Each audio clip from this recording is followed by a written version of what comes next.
ಬೆಳಗ್ಗೆ ಬೇಗ ಎದ್ದು ಸಮವಸ್ತ್ರವ ತೊಟ್ಟು ಭಾರದ ಬ್ಯಾಗನ್ನು ಹೆಗಲಿಗೆ ಹೊತ್ತು ಮೊದಲ ಗಂಟೆಗೆ ತರಗತಿಗೆ ಓಡಿದ್ದು ಟಿಫಿನ್ನಿನ್ ಬಾಕ್ಸ್ ಅನ್ನು ಹಂಚಿಕೊಂಡು ತಿಂದಿದ್ದು ಚಾಕ್ ಪೀಸ ಜಗಳ ಬೆಂಚಿನ ಮೇಲೊಂದು ಗೀಚು ಎಲ್ಲವೂ ನೆನಪಿದೆ ಇಂದಿಗೂ ಅಚ್ಚುಹಚ್ಚು ಮತ್ತೆ ಬರಬಹುದೇ ಆ ಚಿನ್ನದ ದಿನಗಳು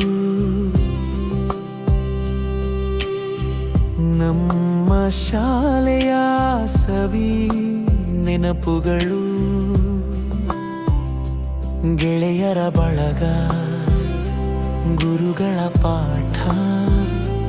ಕಳೆದು ಹೋದರೂ ಮರೆಯಲಾಗದು